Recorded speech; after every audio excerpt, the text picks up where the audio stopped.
I guess I will do my official introduction. But hello, all of our viewers. Welcome to Shakti Matri Podcast, a place where we're reigniting the divine feminine with loving kindness, compassion to really ignite this internal union that overflows for collective liberation. And today we have a magical guest, Anjelika. She is my second guest ever, and I'm so excited. I've attended a women's retreat with her and really just admire like the life that she brings and her sovereignty and wildness and the ways that she carries her lineages and raises her baby boy and her baby daughter. And yeah, I'm excited to hear about Anjelika and just how she does this and the inner workings of what that feels like for her. Mm. So Thank yeah, you so much for having me. yeah. And so we started chatting a little bit before this, talking about Beltane Bloom, this gathering that my friend Heather and I are hosting near the Redwoods to really invite us to remember, like, what is the village? What does it mean for women and children to gather in a circle? And what does it mean to storytell and to know our lineages and to deeply know one another? And so, yeah, Anjelika will be hosting an offering. And so I didn't press record when she was getting into a beautiful flow around what her offering is. But essentially, what I heard you talk about and just fill in the gaps with everything that I'm missing. But yeah, connecting with your indigenous roots to invite us into a prayer for future generations, to call us as this like amalgamation of our internal maiden, mother, and crone, and really take responsibility for the blood that we carry and the stories of pain and wisdom, and to part this into our children with, you know, the partners that we choose and what life they might walk. And so, yeah, let me know what I didn't get in there. Yeah, I think just being this kind of in this intersectional space of bridging between, our youngest people to our elders and like the walk that, we take in our lives between that and just, yeah, having this bridge of connection for, generations just as much as the past has been. So, yeah, I think you encapsulated that great. Thank you. And something that I took note of that you shared is like our call to action and our role as maiden, mother, and crone, like the unification of it all. And I'm curious if you could speak a little bit about like the journey of maiden to mother and like maybe especially like what the role of fear has played for you in your journey. Yeah, absolutely. I became a mother when I was 23, and stepping into that path has it brought a lot of upheaval of these different layers that have been gathered through my life up until that point. And when we think of the path from maiden to mother, it's typically this process of like death and rebirth and transformation and just a complete pivotal shift within the self. And biologically and like within our DNA, it is such a dramatic transformation that oftentimes like the letting go of what has been and the patterns that have played out and all the identities that we've ever held on to and like played out in our own lives, I think it can be like really hard to like release these. And it's a slow process and transfer. And like, we don't just carry the baby and then like give birth in a couple days. It's this entire drawn out process and this walk within ourselves, within our psyche, within our bodies, and our connection and relation and orientation to creation and God. Like it's this huge pivotal shift that happens and occurs over a set amount of time. And that time is unique to each woman, right? Each baby chooses when they're ready to be born. And I think we can correlate this transformation into like the way women give birth as well, the patterns that play out during our births, whether we're able to let go, whether we're able to surrender, whether we're able to allow our body to initiate this shift and this like natural occurrence and biological occurrence that flows through us. And ultimately, I think women need a lot more for what this massive transformation goes through within our brains, within the constructs of our bodies, within the perceptions that we begin to correlate to our outside world from the internal landscape we now carry that has, maybe been completely destroyed through this process of death and rebirth. So yeah, I think like, your question of like, how does fear kind of correlate into this process between maiden to mother? Well, yeah, I took a lot of time to like learn that the mother's brain actually goes through this really incredible shift where there's the amygdala, the part of our brain that, creates these fear responses and intakes information from the outside world, plays them through our brain, and then our body is responding to that stimulus. And when our brain goes through this transformation of maiden to mother, this part of this amygdala like can often go into like an overactive fear response, and it begins to play out paranoid scenarios or lots of worry and anxiety, or just falling into like the depths of this huge transformation that just occurred. We're wanting to protect our young. We're wanting to hold on and grasp onto any form of identity that makes us feel safe, or, makes us feel connected to our sense of self. And yeah, I just think like this shift that occurs, the harder that we're holding on and we're trying to control this transformation and trying to control the outcome of this significant shift, it begins to play out in these ways that can create more dissonance within self, or maybe a disconnect from the truth of our identity now that we've been rebirthed. And we see it within the constructs of hearing women go through postpartum anxiety, postpartum depression, all these different labels that we experience and go through. But really, we integrated that our brain just went through a primal shift to like live in this world while now taking care of our young. We didn't have to do that before as maidens typically.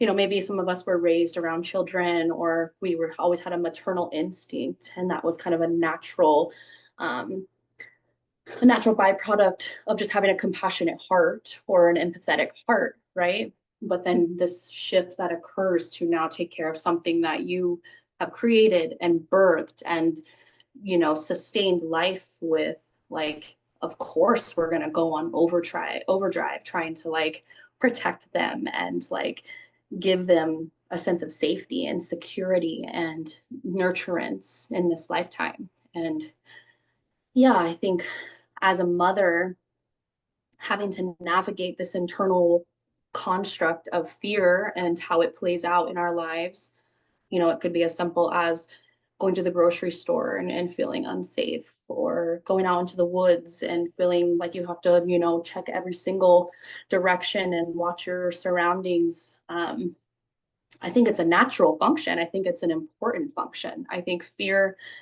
plays a part in our survival. If we didn't have fear, we'd be, walking off into the pits and like, kind of just out here, not really assessing cause and effect as clearly. I think fear gives us an internal mapping system when we're utilizing it as a tool. It's not controlling us, but we are utilizing it to initiate an awareness of the landscape of our internal and external world, right? So, yeah, I think every mother kind of has her own way of navigating that, and or feeling really caught in that, in the fear cycles and in how it's playing out. And a big part of that is like the isolation. It is the disconnect from having, sustainable villages and constructs of safety and protection layers within our communities where we can feel that our children are safe with the people around us, or, where we can go and live in a certain neighborhood and feel safe walking down the street or like whatever it may be. I think that our disconnect as a society has kind of led into this fear running rampant within mothers after that transformation from maiden. I think, I've seen kind of in this maiden phase, we get a lot of courage, we get a lot of like oomph, and like, maybe this is where women go and solo travel and experience the world and, are doing all these passion projects and kind of just living life in this like more airy element. But then we go through this significant transformation and change, and we don't have access to that kind of sense of freedom. We're now carrying a baby on our back and making sure that X, Y, and Z boxes are checked.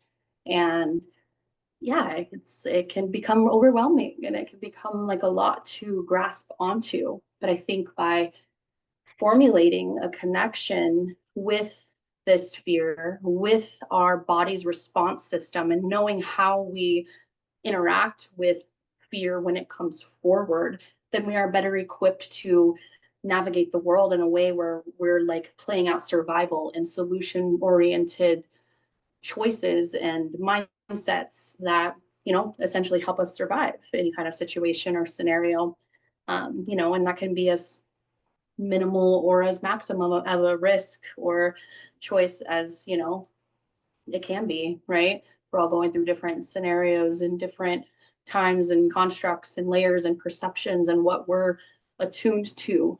But each woman has a internal mapping system and a navigation system from the day we're born. We have this womb, we have this center of our creation and this world that we hold and carry, like being able to attune to it and to not rid of fear. We're not displacing fear and like sending it away, but we're utilizing it and as a tool to navigate our surroundings. And I think it's like that's as simple as I can put it, is like this is a primal instinct that allows us to engage with more safety, create more safety, expand our capacity, really just interact with the world in its fullness, in its entirety, instead of like putting ourselves in these comfort zones of like false security. And of course, they play a part. Sometimes it's okay, right? Like we're going to play out these systems and patterns and whatever else, and maybe that brings us a sense of safety. But then when does that safety become constricting? When is it keeping us like in these comfort zones and not allowing us to fully, you know, feel the oomph of life and our strength and our force and our power as women and mothers? So, yeah. And I love that you bring up, you started with the amygdala and how we're like perceiving our environment for threats. And then it's going through the amygdala and into the body. And then we're acting those out. And in like my tab that's open right now on my laptop behind is my somatic attachment training. And it talks so much in the beginning of this training about like the nervous system of our mothers when we were in their womb. And I really love the emphasis. It's taken me like 2 years to get through this training because every time I read something, I have to like digest and sit with that and like really integrate it. Because, yeah, like I don't think we're often told that it's so important for a mother to have a village. It's so important for a mother to feel relaxed in her pregnancy. And it's so important for her nervous system to feel supported postpartum. I was reading that the support that a mother does or doesn't receive in the first, I believe, 3 weeks or 3 months after having a child really says numbers to how her nervous system will perform for the next 30 years, which is like entire adulthood. Like that really determines the support of a mother could really determine the weaving of that lineage and how hard or how easeful that is. And so, yeah, when I work with people in somatic therapy, I talk about the vagus nerve as like down here lower, we are in our environmental scan. And then up here, we're in our social engagement system. So we're constantly scanning like, are you frowning right now? Like, did I do something wrong? Da da da da. And a lot of these fears and things, like, yeah, they're so real and they're so needed. And it's a beautiful tool, like you said. And also, I because I've been so devoted to ancestral work and following many people who have, I'm aware that a lot of my fears are carried from the womb of my mother and the support that she didn't receive, the colonization that my grandmother felt. And so, yeah, I'm curious about how that fits into the equation for you. Like when we're unlearning, when is fear keeping us small? Um, I'm curious if, yeah, that has been a part of your journey, like untangling the deeply held fears in the wombs of our mothers and grandmothers. Absolutely. Yeah, I think, yeah, even just that statement, you've just like hit it nail on the head is that our lives are like we're in untangling these like mysteries and like the like essence of the imprint of what we're carrying through the lineages. And yeah, for me personally, like my walk has been a lot of like kind of untangling these cords and untangling this mystery of what these women in my lineage have experienced or what the men in my lineage have experienced and what kind of what coding am I playing out in my own lifetime that correlates to, something that they were playing out as well. I think those karmic imprints have played a really big role in my own identity and like the things I choose to focus on. When it comes to, yeah, like when it comes to colonization, I'll touch a little bit on like so my lineage is on my maternal side. It's like Norwegian French, and they, took the ships over and landed in like the port of Seattle area, and kind of migrated from there. And then my paternal lineage is Oglala Lakota Sioux, of the Pine Ridge Reservation of South Dakota, and then African American, and roots of slavery and connection over on the East Coast. And so all my life I've kind of walked with this merging and like feeling of like this convergence of my bloodlines and to even just walk with kind of this like split identity where I've grown up in different kinds of neighborhoods. I've grown up in predominantly white neighborhoods of the suburban areas, and I've grown up in predominantly Black neighborhoods and not really fitting into either space. This kind of feeling of, okay, I'm just me. I'm different from, from these different subcultures. And but I think like the roots of healing within that has been trying to navigate this like a lot of the coding that I'm carrying is like trying to find safety in the sense of hold on, sweetheart. Okay. My was bouncing over. Okay. Hit onto. Okay, go find something. No, I don't know. Okay. Are we able to pause this for a second? Or you can cut. I'll be right back. No problem.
Sorry about that. All good. Um, So we paused, we booked the roots of healing is safety. yeah. Um, yeah, trying to reinstill the sense of safety. I feel as though, like, I hear the stories from, I have a good relation with my maternal side, and I've been able to have access to the stories on that side, and how, the family line, what they've been doing, and all of these things. And then on my paternal side, there's been this disconnect from both sides until I was around like 17, 18. And I always had questions. I always knew of my bloodline, but my grandma passed when I turned 18. And so I never got to like have a relationship with her. Because unfortunately, my paternal dad, he was pretty abusive to my mother. And so my mom chose to leave him when I was around 8, 9 years old. And so there was this pattern of the severance and this disconnect from my indigenous roots. And as I became older and I began to like wonder and have questions about my lineage that my mother she tried to keep alive, but she wasn't ever able to like really share with me. And she tried her best, but there was so many unanswered questions. And I began to uncover my roots. Then my paternal grandfather actually had reached out and shared with me and my siblings. So on my paternal side, he has about 10 children from different women.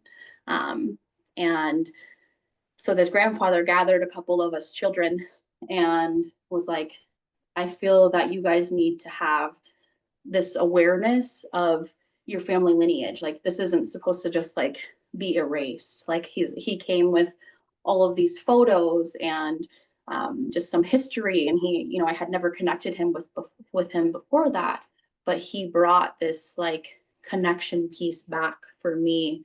And so I kind of like took it and ran with it, because these are all it's like a missing piece of what I've been trying to find connection for through a large part of my life. And, when I began to trace back the history and ask him about his like African American side, there was these patterns of displacement and severance and slavery, or on the Native American side, the Catholic boarding schools, and just children being taken from their families and forced onto reservations, and then like this history of like war and battle, and like all of these different layers that under the like, oaths of colonialism and the kind of constructs of in the name of God, this displacement happened. And so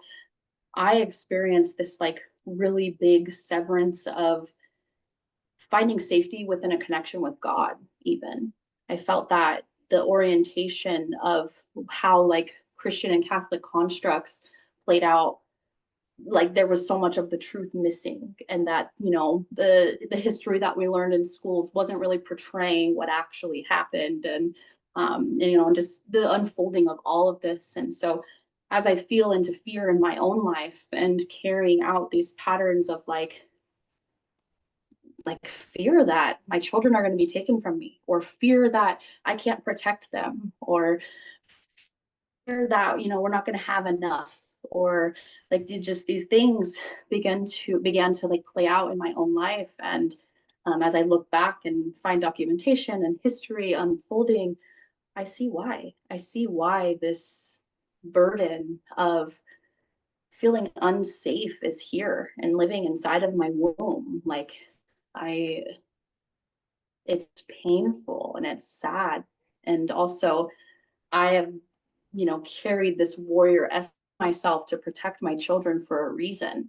It about sovereignty and reclaiming the sense of safety and being able to provide, an encompassed home of love and security, and being able to provide, food on the table for them.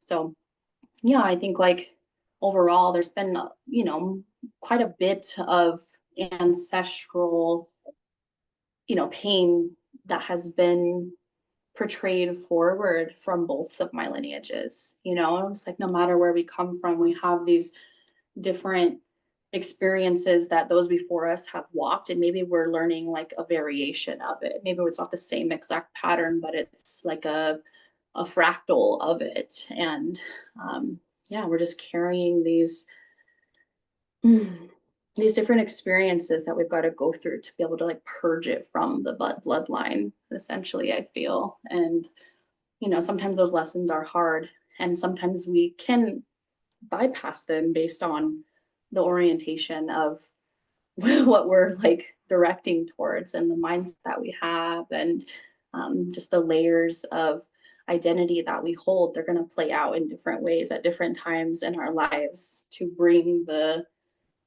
composition of those layers and what we've held and carried for so long.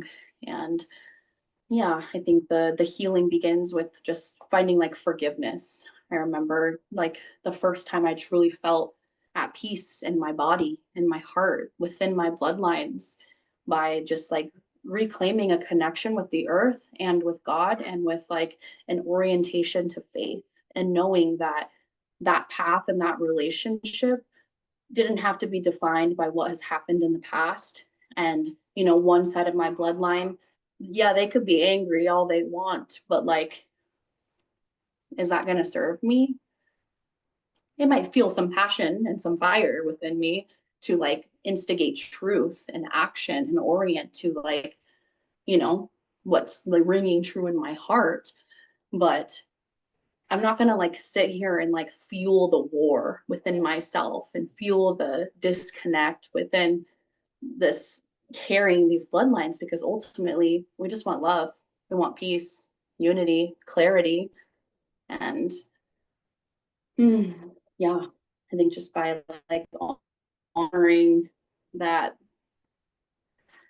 colonization did happen, and slavery happened, and these boarding schools happened, and alcoholism happened, or sexual trauma has happened, like knowing that these things have occurred, it like makes me want to continue doing that work to show up for these children and show up for the patterns that I essentially will be like kind of leaving here. um so it's like trying to excavate as much out as possible in my own lifetime, but also knowing when okay to just leave the bones in the earth to settle. We don't have to take everything out and try and dismantle all of these programs and thoughts and programs. It's like we can orient to just like faith, love, truth, sovereignty, liberation, and that right there is really healing and settling, because then I feel like I don't have to carry that burden alone. I know that my brother will have his own work to do within our lineage, that there's certain things that he's going to amplify that I don't have to like make happen in this lifetime. And I think that that releases a weight off of me to feel like I have to liberate the entirety of all of that pain and whatever else was carried forward. Yeah. Yeah, because it is so easy to get stuck in the past. I read this book, Decolonizing Therapy by Dr. Jen Mullen, and she talks about, and this has been like something I've been digesting. She talks about how rage gets doubled each generation that it's not felt. And when it's not felt, Ooh. it shows up as grief. Like rage is the unexpressed grief of the previous generation. And I just think about how like my mom, so my lineage is my mom immigrated from the Philippines, and my dad was born in the Midwest. He's Irish, French, Norwegian, German, and he like was a Marine and like went to business school. And then my mom was an immigrant, and she was married to a man who was Black. So I have three older siblings, and so they're Black and Filipino, and I'm white and Filipino. And my grandma was like the primary caregiver for us four for the most part, because my mom was a flight attendant. And so my grandma was racist towards my older siblings. And they're all like 11, 12, and 13 years older than me. And then when I was born, my grandma was like, "Oh, you're so beautiful." My mom told me that that was the first time that my grandma said, "I love you," was when she saw me. And I just remember like, Wow. yeah, I've been processing a lot of like ancestral stuff recently. Oh, hey, baby girl. She's up. And yeah, I have been doing this work, and then I tell my parents, who I'm so grateful that they're open to receiving the wisdom and like untangling part of it with me too. And yeah, you know, my mom is still so Catholic and my dad is still so Catholic, and like they don't have that connection to understanding even like what is there to be mad about, you know, like I being the descendant, like a first generation American on my mom's side, feel so much rage about being disconnected from like the spirituality of Filipino practices. And I think I've tended Mhm. there, and then I was trying to like understand and find both sides, like why did this happen? And forgiveness is like really hard to find, and I've been letting myself feel so much rage. And I think I have to keep letting myself find that out. um, but yeah, I loved what you said. I was writing that down because it really stuck with me when you said um, that, oh, so we can understand why in history, like we can understand that reason, but then we can like purge by making those empowered decisions in the present moment because we're aware of the pattern, and we have that connection to spirit and to earth and to like all of the people who help tend our heart. And like it's with that strength and knowing is what I'm hearing, that that can kind of help clear that pattern. Mhm. Absolutely. Yeah.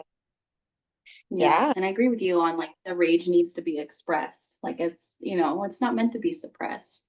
Like there's going to be times in our life where rage is going to be the best medicine for that excavation process, right? We're digging into the depths of our wombs and the lineage of these wombs that we carry, and like being able to like fully process what hasn't been able to be processed, to scream, to speak, to move, to dance, to be in relation with our blood, to be in relation with our spiritual practices. Like the freedom that rage can bring to those things and the liberation it can bring is just like so powerful and necessary. And, it doesn't mean that we're, like as a mom, it's like, okay, like I'm like feeling rage today. Like, and when I don't express that, the children are bouncing off the walls, and they're experiencing the fullness of whatever mom is feeling. They're expressing it, right? And so being able to process as a mother too, these layers that, you're doing this deep internal work while raising children. It's like, yeah, mama, you got to have space to like move, process, feel, somatically express what you're moving through and experiencing, even if we don't have the words to do so. Mhm. Yeah, that's my favorite thing in somatic experiencing is the research that talks about how like 20 to 90 seconds of just the full being with the expression in your body of that emotion is like really what we need for each thought that it has attached to that emotion. And then after that, Mm-hmm. just like regulating for a minute, and like that alone can be so liberating. Mm-hmm. Absolutely. Mm-hmm. And so I think about like, you know, not necessarily getting stuck in the past, but really having that support in the present to think about. It brings me back to maiden, mother, and crone. Like, how are we? I really like this. Like, I read the book Sacred Hoop, and it gave me this perspective about like, can we alchemize the tendrils of pain from the past, but also like honor the pearls of wisdom, and then sow as seeds so that we can till the soil with our experiences as like regeneration for the next cycle, whether it's like a bleed or whether it's like this phase of life or like this lifetime that we're walking in our lineage. Like, what are the pearls and what is the pain and what's your soil and how do you till to it? Absolutely. Yeah. I mean, even just in the, like, when I look back at my bloodline and I'm like, okay, like, I can see where, my grandma, full blood Lakota, makes a child with a full blood African American. And then that child, half and half blood, who experienced like moving away from the reservation and then into the, west coast of Washington, like meets my mother And then like of his 9 other children has me that is ready to like see, to be able to witness and process all that has happened within that severance, within that displacement, and like bridge it back, bridge the connection back instead of leaning into the separation. Like if I wasn't here to do this work and like restore the connection, the tradition, the just knowing of my lineage, then like when would that have come back? It had to flow through me, and I had to be willing to answer that call and you know be open to how it would transpire throughout my life and the work that I'm here to do in this lifetime. It all correlates, so I can look back at my ultimately like my white privilege, my upbringing of it wasn't all privilege. Like I grew up with a single mom who was raising colored babies and trying to navigate life of motherhood within that, but like by her giving me the opportunities that I had here over on the West Coast, I was able to like find safety, find security within a life of connection that, I've had freedom to explore. I've had the opportunity to navigate and do trial and error and experience what worked for me and has bridged this connection back to creator, back to the earth, back to, my ancestors, and yeah, bridging it back to the future generations. And so I give thanks for that, that had to happen. That split had to occur for, me to come forward and do this work in this lifetime. Yeah. Yeah, that's actually why I wanted to reach out to you and talk about these topics because you shared so beautifully about like the unity and appreciation and around intersectionality and like the crossing of bloodlines and like forgiveness through that and like bringing that full circle through gratitude.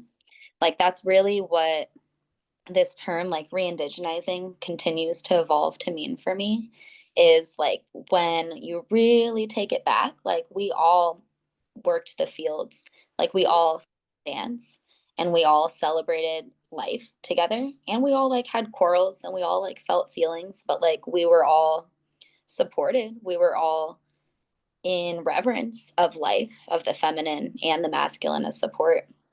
And so yeah, I guess maybe one of the closing questions can lean towards the village and just, yeah, how do you define village for yourself now? And how do you feel that like nourishing you?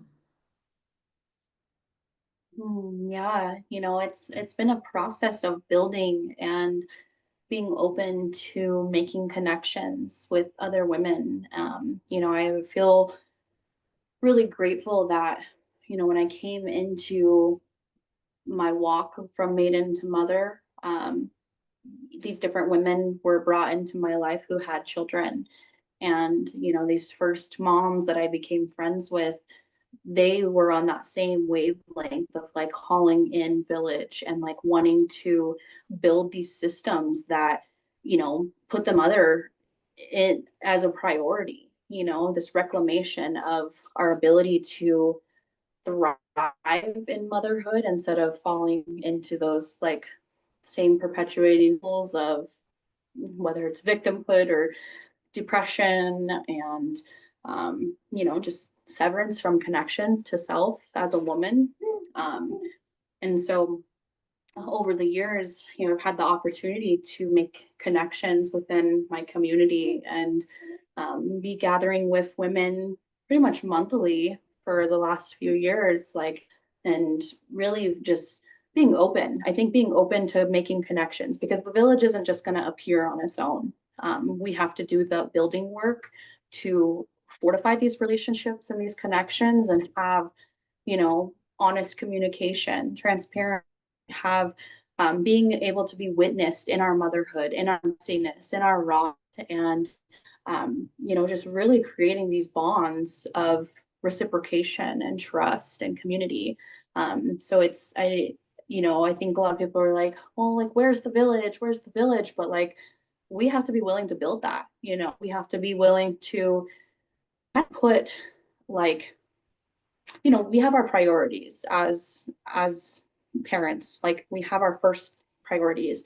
And a lot of that, what I'm finding is that the days that I'm isolated in my home and it feels challenging, those are the days that I need to like go to the park and like let my son be outside and be free reign. And within that, I get the choice whether or not to interact with another mom that he's began playing with. And if I don't choose to take that road, then, just kind of go back on with my day. But the days that I do engage with these other women and I create relationships and I, tend to them and water them, then I began to like realize that the orientation of village is not always just solely for me. It's for my children. It's for my elders. It's for, their grandparents and the relationship that we have with them. And we're very blessed to have relationships on, both my partner and I's side. We have our parents and our grandparents. So our children are very blessed to have their grandparents and their great grandparents. And they know that's not something we find very often. And so like I feel really grateful as somebody who experienced severance in relation of my parents and not being able to have that missing link of information in my lifetime, but now being able to provide that for them by engaging with our family and asking them of their stories, talking with them through their process of getting older and being there to support them by taking my son and saying, okay, how about you ask your grandparents if there's anything that they need? It's building these relationships and fostering them in a way that it's not just me looking for service, but it's how can we be of service too? How can we reciprocate the acts of servitude to where we're now creating stronger bonds? So then when I need leaning on or you need leaning on, like how can we support one another because we've already built this connecting factor between us.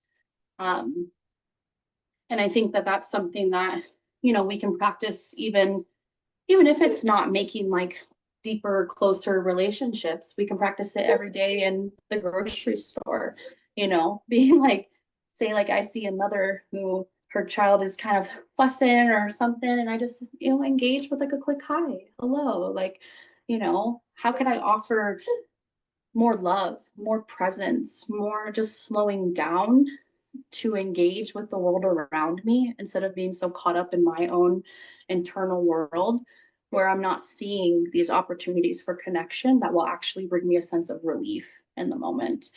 Um, I don't think that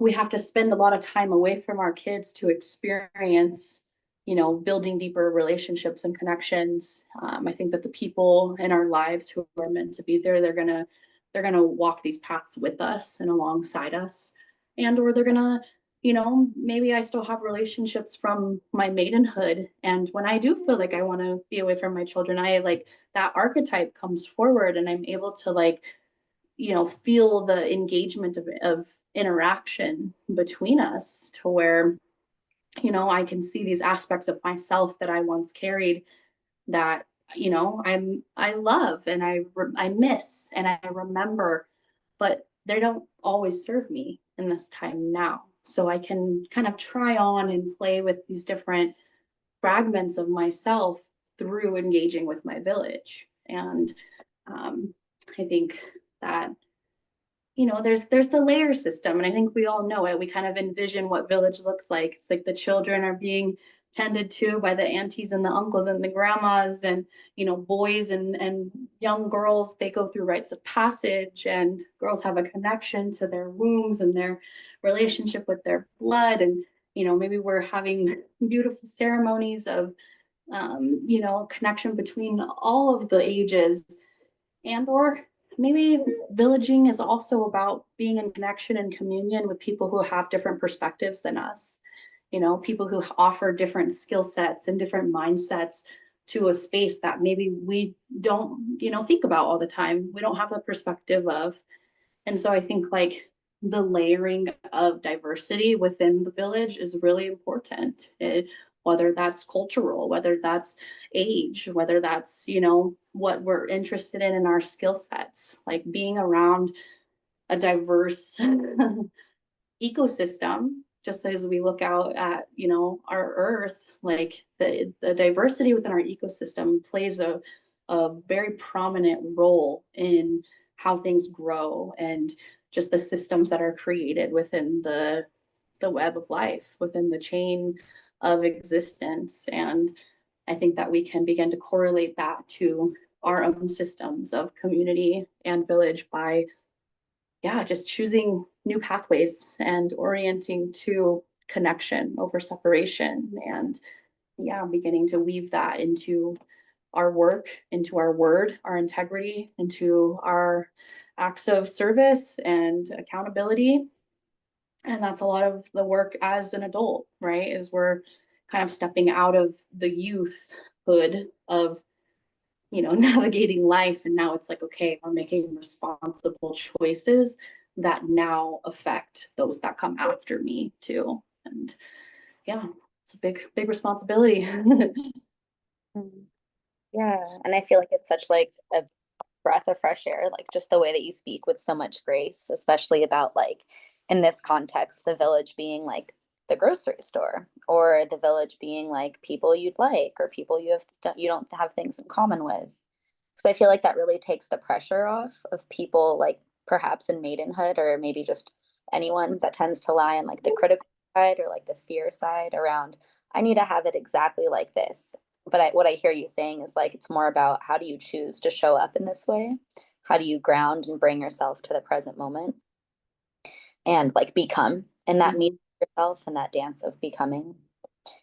And so, yeah, I'm wondering if, and this podcast is Shakti Matri, it's really about like reigniting the divine feminine, that was lost in colonization, that was lost in the removal of the village for mothers, and just the treatment of the earth and our ways of being. I did not want to end the podcast without just naming that it is so cool that you and your partner hunt for your own food and that you bring your son and you get to like whole process together. And so Yes. like with the feminine being so prominent in this conversation, I'm curious if maybe we could end with the masculine and just how you relate maybe to your internal masculine, how the masculine shows up in your family, and what that weave feels like. Yeah, yeah. It's interesting. Most of my life, I would have said I really operated from a very masculine, like structure in myself. But then I learned what masculine structure was, and I was like, oh, like you don't have that. It's just I'm carrying these codes of like strength and warriorhood and like fighting for liberation. And so I feel that like the way that the masculine has played out in my life is like feeling like I'm, holding this armor or wielding my sword of truth and like fighting through the layers and the illusions to like, get closer to the light. And like, yeah, I think like within, just my walk as a woman, like I wasn't always on the path of like hunting. I didn't, even when my partner and I have been together for 10 years this year. And in the first like 3 years of our relationship, I'm like, why do you always want to kill animals? Like, why do you have to eat meat for every meal? And just kind of having my own perspectives about it. And so over time, I began to see like, the gap between the relation of like our walk on earth. Hold on 1 second, okay, Lydia? 1 second, okay? Okay, I will help you in just a moment. Okay, I will help you in just a moment, okay? I will be out there to help you in just a moment. Okay. Okay. Um, oh yeah. Yeah, just this, seeing that there's these ties between, the physical acts of hunting, and then there's like typically a gap between like the spiritual acts of hunting. So I felt that what I could bring forward to my relationship and then into my walk with hunting is the like merging of those two together. And so I feel really thankful that like, my partner is who he is, and he has, you know, 25 years of experience with hunting and fishing. Like he's very in tune with the physicality of this earth. And then I'm over here as like this kind of like bridge to the consciousness, and trying to like streamline that into our walk as a union. And I think overall, like just how I connect to my inner masculine is by also feeling like I have a responsibility to provide for my family, that I have a role of providing safety, protection, structure, and like security to my family. And, that can, I think that stems from being a very like I'm Taurus, I'm very earthy, very grounded in my essence. But then like I have these imprinted codes of liberation and like what that looks like within my, and so then I'm gonna go like full force like warrior mode to like initiate that into my family, and finding that balancing act and that dance, and knowing that like these spaces can come together within myself, that I can be soft, I can be vulnerable, I can be a woman just as much as I can be in this warrior essence. And really within hunting, like I think it's given me like an open perspective and a framework to how I go out and I'm in like relation with the land. There's the physical act of hunting, but then what's really important to me is like that I'm in communion with the land, that I'm, in relation of gratitude and reciprocation, and really fostering these deeper connections with the resources that we have access to, like never taking more than is needed, and being like nose to tail, and just like really honoring these paths of weaving the physical and the spiritual together, be a bridge for that, and kind of be in service to the masculine of my partner in that way as well, that I can see him for who he is in his frameworks and how he orients to the land, and that I can do that in my own way as well, and that we can meet in the middle and find this balance within our partnership and how we walk that path. And so it's been a journey, because we have different like ways of doing things, and especially in hunting because like I remember when I first started, he would be like telling me like what to do. This is how you do it. This is how, this is how we hunt, and blah blah blah. And I'm like, I'm gonna do it my own way. I have my own way of doing this, and your way's fine. Like that works for you, but like, don't tell me, don't tell me nothing. And I think in the beginning it caused this clashing, because I'm like I'm strong, I'm independent, I got this. And then I'm like, experiencing things through trial and error, through it, like just engaging with my environment and not going out for like a kill. Like I'm not just getting out there just to like go hunt and harvest. Like I'm getting out there to feel the way the wind's blowing through my hair, and the way the goosebumps on the back of my neck hit, or just like the rooted system within my body, and how I correlate to the earth and create relationship with her and her cycles and her rhythms. And honestly, more often than not, my partner will spend every day hunting, and he thinks he has to have this structure of going every single day from dawn to dusk. Yeah. And, from dusk to dawn kind of thing. And then I go out there like 2 days before the season ends, and I'm like, yeah, just when I feel it, and so it's been an interesting, dance to witness and realize that like structure is good in some places, and having that masculinity, that framework of mind is good in some places, and then in others, like what works for you isn't going to work for me, or vice versa. And just honoring that within, that is how we orient to the paths that we're taking. And yeah. Beautiful. I got chills 3 different times this call. I got chills when you the wind blowing through your hair and you just like being out there, like I could see you in that. And then With my moccasins on. yeah, all of it.